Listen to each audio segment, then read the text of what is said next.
الرجیم بسم اللہ الرحمن الرحیم ربنا حب لنا من ازواجنا وذریاتنا قرۃ اعین وجعلنا للمتقین اماما۔ ناظرین کرام، آج بھی ہم حضرت خدیجہ طاہرہ سلام علیہ پر گفتگو کرنے کی کوشش کریں گے، اور ہم نے جیسے عرض کیا تھا کہ بی بی کی زندگی کے دو حصے ہیں۔ ایک زندگی کا حصہ وہ ہے کہ جو پری میرج سے تعلق رکھتا ہے، اور دوسری زندگی کا حصہ پوسٹ میرج سے تعلق رکھتا ہے۔ جو حصہ پری میرج سے تعلق رکھتا ہے اسے کسی حد تک بیان کرنے کی کوشش کی، البتہ اس بات کی بھی ہم وضاحت کریں، اور بہت سارے لوگوں کا یہ سوال ہوتا ہے کہ بیوی کے پاس جو اتنا مال و دولت آیا تھا وہ کہاں سے آیا تھا؟ کیا صرف ان کی تجارت اتنی تھی کہ جس کی وجہ سے مال میں اتنی کثرت ہو گئی تھی، یا اس کا کوئی اور پیچھے بیک گراؤنڈ بھی موجود ہے؟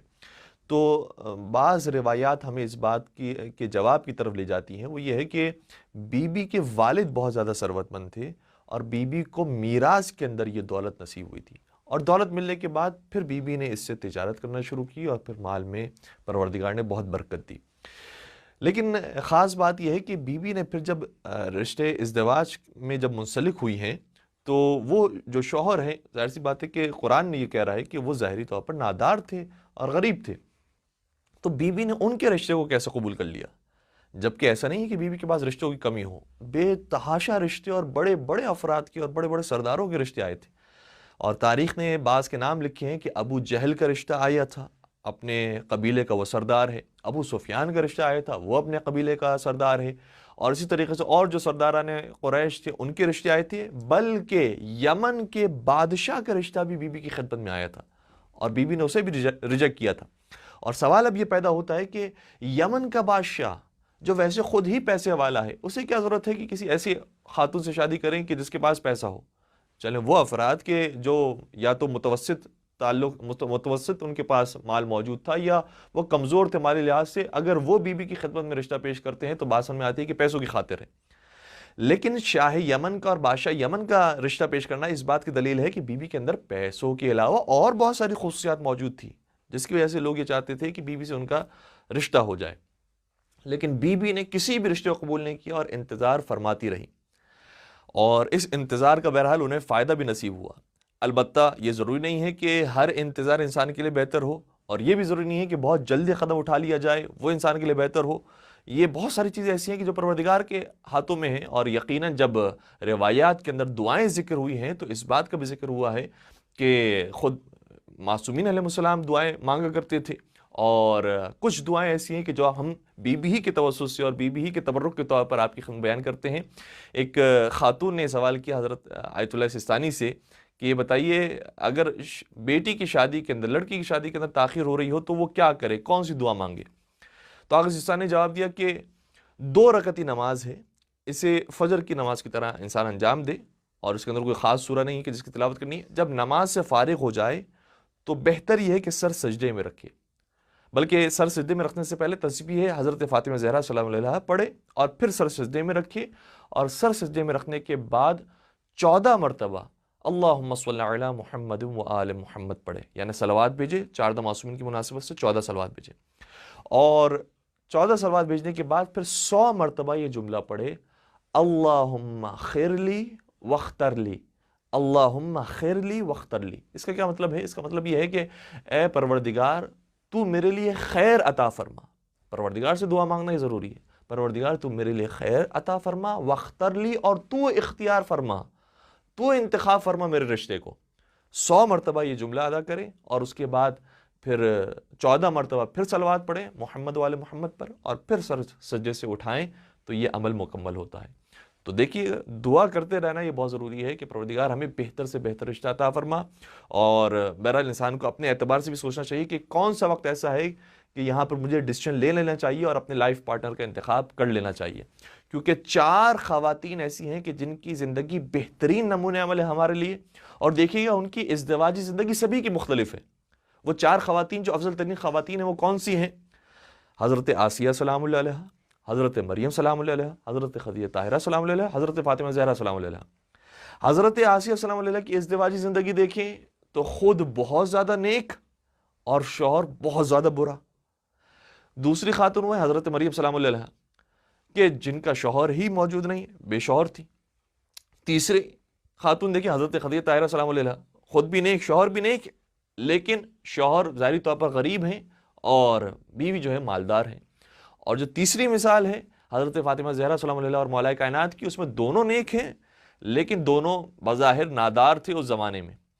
تو یہ مختلف ہمارے سامنے مثالیں پیش کی گئی ہیں کہ کوئی ایسا قاعدہ کلیہ نہیں ہے کہ فلاں ٹائپ کا رشتہ آ جائے تو آپ کو اوکے کرنا ہے اور فلاں رشتہ آئے تو اوکے نہیں کرنا ہے. بس پروردگار سے دعا مانگتے رہیں اور اپنی سوچ سمجھ کے مطابق اور مشورے کے مطابق عمل کریں، انشاءاللہ پروردگار بہترین رشتہ عطا فرمائے گا.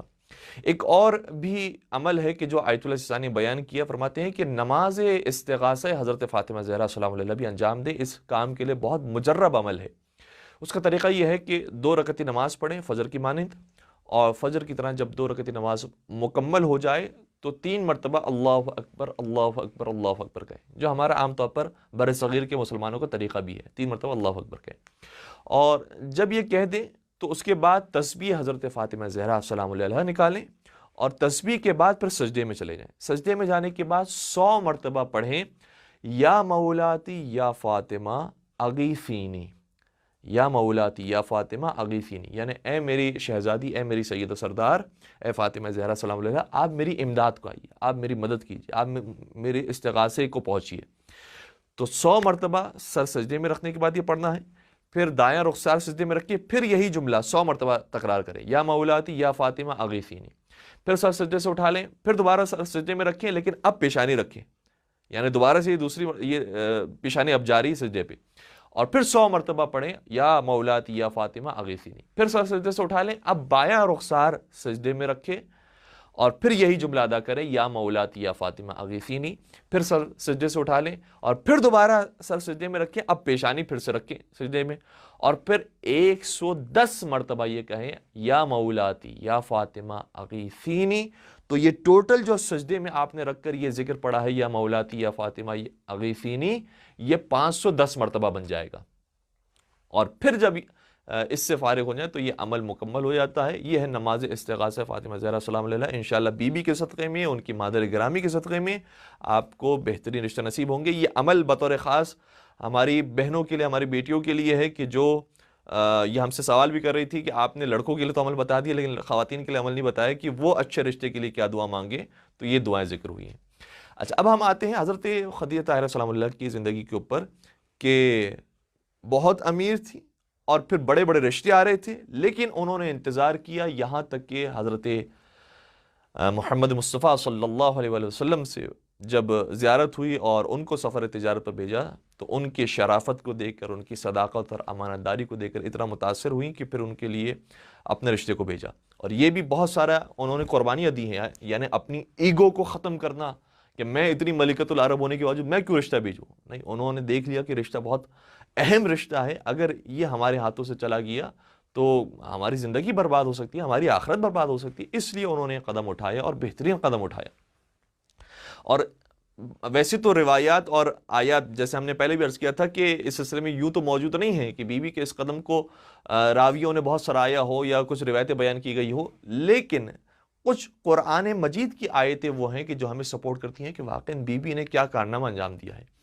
یہ جو دعا ہے جو قرآن مجید میں ذکر ہے کہ ربنا ھب لنا من ازواجنا وذریاتنا قرۃ اعین، کہ پروردگار ہماری ازواج کو اور ہماری اولاد کو ہماری آنکھوں کی ٹھنڈک قرار دے.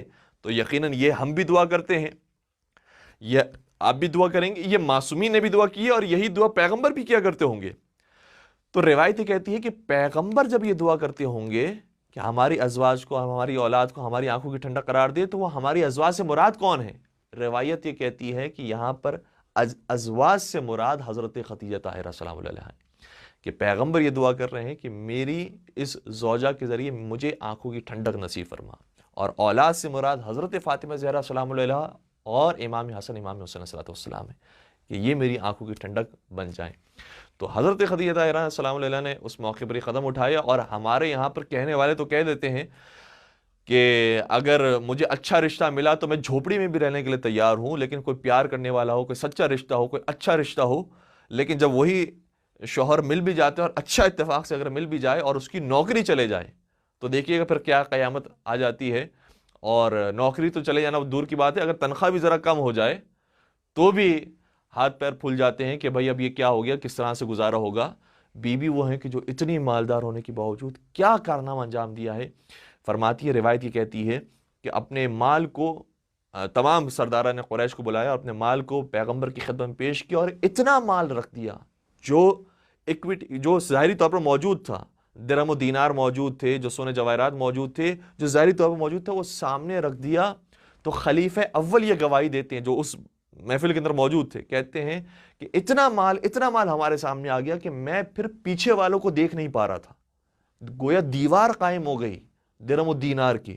اور جب یہ دیوار قائم ہو گئی تو پھر بی بی نے ان تمام کو گواہ بنا کر یہ فرمایا کہ یہ جتنا مال ہے آج سے میرا مال نہیں، آج سے محمد مصطفیٰ کا مال ہے، اور وہ جیسے اسے خرچ کرنا چاہیں وہ خرچ کریں۔ اور بی بی نے گھر میں داخل ہونے کے بعد یہ بھی فرمایا تھا کہ البیت بیتک وانا امتک۔ اللہ اکبر! اس کا ترجمہ کس طرح سے کہ اے پیغمبر، یہ گھر میرا گھر نہیں، یہ آپ ہی کا گھر ہے، اور میں آپ کی کنیز ہوں۔ ملکۃ العرب بی بی زوجہ بنی ہے، اور زوجہ بننے کے بعد یہ کہہ رہی ہیں کہ میں آپ کی کنیز ہوں، آپ جیسا مجھے حکم دیں گے مجھے ویسی اطاعت کرنی ہے۔ اس مقام پر بی بی موجود تھی۔ اور پھر اگر ہم تاریخی کو دیکھیں تو دوبارہ سے یہ جملہ ہمیں نظر آتا ہے کس وقت، کہ جب بی بی ہی کی بیٹی حضرت فاطمہ زہرا سلام علیہا مولائے کائنات کے گھر پر گئی ہیں، تب شہزادی فاطمہ زہرا نے بھی یہ جملہ ادا کیا تھا، یا علی بیتک البیت بیتک وانا امتک، کہ اے علی یہ گھر آپ کا گھر ہے اور میں آپ کی کنیز ہوں۔ حضرت فاطمہ زہرا سلام علیہ نے مولا علی سے بھی یہی جملہ ارشاد فرمایا تھا۔ تو ہماری بہن بیٹیوں کے لیے بھی ایک بڑا درس ہے کہ کبھی کبھار دعوے تو بہت بڑی بڑی کر رہے ہوتے ہیں کہ اگر یہ ہو جائے گا تو بھی ہم ساتھ نہیں چھوڑیں گی، ہم سچی محبت کرتے ہیں، اور یہ سارے دعوے ہوتے ہیں، لیکن جب وقت آتا ہے تو کون کتنا ساتھ دینے والا ہوتا ہے اور کون کتنا وفادار ہوتا ہے یہ ہمیں سمجھ میں آتا ہے۔ تو حضرت خدیجہ طاہرہ اور ان کی پاک بیٹی حضرت فاطمہ زہرا سلام علیہ کی سیرت سے نظر آتا ہے، اور جب اس سنسیئرٹی کے ساتھ رشتہ نبھانے والے افراد موجود ہوں گے تو یقیناً زندگی بڑی خوشحالی کے ساتھ گزرے گی۔ والسلام علیکم ورحمۃ